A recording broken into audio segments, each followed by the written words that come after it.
Bonjour à tous. Aujourd'hui, nous allons aborder la notion de format de nombre. Tout d'abord, le format de nombre, c'est la manière à laquelle nous voyons apparaître une valeur dans une cellule. Par exemple, là, nous avons un tableau de bilan de vente et au niveau de la colonne prix unitaire, nous voyons apparaître le montant avec le franc CFA. Alors que nous avons tout simplement saisi le montant et nous avons appliqué le format de nombre.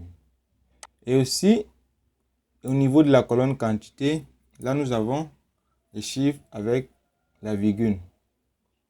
Et nous avons plutôt saisi un chiffre tout simplement et nous avons appliqué un format de nombre pour avoir les chiffres avec la virgule. Ça, c'est le format de nombre. Nous allons donc appliquer les formats dans le tableau de bilan de vente à la feuille bilan de vente 2 pour obtenir ce modèle-ci. Donc nous allons donc dans la feuille bilan de vente 2. Nous allons commencer dans la colonne de date. Nous allons appliquer un format date. Pour cela, lorsque je sélectionne ma plage comme je l'ai fait, je m'en vais dans l'onglet Accueil. Dans le groupe Nombre, je clique sur la petite icône à droite de Nombre et une boîte de dialogue va apparaître.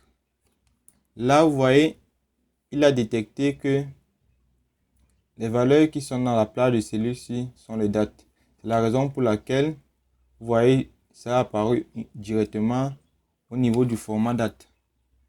Donc, ce qui fait que si vous ne saisissez pas une date, ça va apparaître comme une valeur tout simplement. Donc, ça va venir au niveau du format standard. Donc, ici, donc, concernant les formats, vous voyez qu'ici, on a peu de formats. Tout simplement par rapport à la région. Vous voyez, la région impact. Là, nous avons par les paramètres régionaux français Cameroun. Et voilà les formats du Cameroun. Maintenant, donc, si nous voulons plus de types, nous venons choisir les paramètres régionaux français France. Que voici. Et ici, vous voyez que nous avons plusieurs types. Je peux maintenant décider d'appliquer le format 14-mars-2012 et je valide.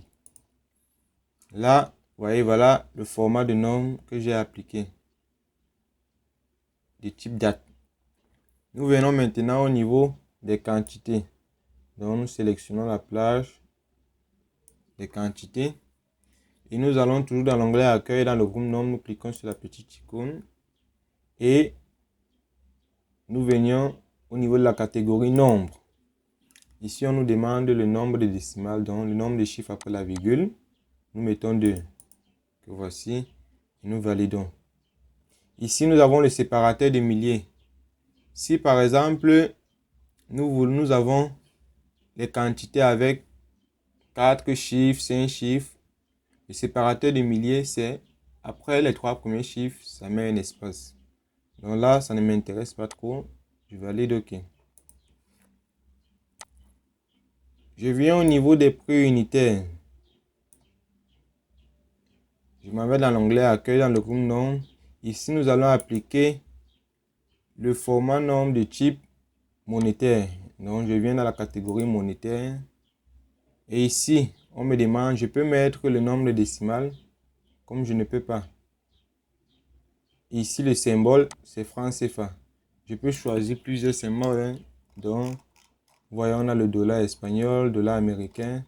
Mais nous sommes au Cameroun, donc je choisis le franc CFA. Et je tiens à vous rappeler que j'utilise la version 2019. C'est la raison pour laquelle le franc CFA est inclus. Pour ceux qui ont la version 2013, Microsoft n'a pas encore inclus la monnaie franc CFA.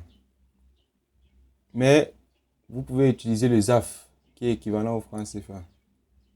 Donc je viens ici au niveau du monétaire, je peux mettre le nombre de décimales et je choisis ma monnaie, je valide OK. Vous voyez là, j'ai appliqué le franc CFA. Maintenant, je viens au niveau du prix total et je vais appliquer le format nombre de type comptabilité. Donc je m'en vais toujours à nombre. Je m'en vais à comptabilité. ici, là, j'ai toujours le symbole franc CFA que je valide. Bon, je peux agrandir, ajuster la largeur de colonne, non, dans le format. Ajuster la largeur de colonne. Là, nous croyons qu'il n'y a pas de différence. La petite différence entre les deux est tout simplement que lorsque nous appliquons le format ici, vous voyez que les chiffres sont alignés par la gauche, alors que lorsque nous appliquons le format comptabilité, les éléments sont alignés par la droite. Alors que j'ai quand même aligné par la gauche. Donc voilà la petite différence entre les deux. Donc je m'en vais aussi au niveau du format pourcentage. Je vais appliquer le format pourcentage. Je m'en vais à nombre, pourcentage. Et je vais mettre un chiffre après la virgule. Je peux mettre 2 ou 3. Et moi, j'ai décidé de mettre un chiffre après la virgule. Je vais aller par OK. Donc là, j'ai modélisé mon tableau de bilan de vente avec les formats demandés.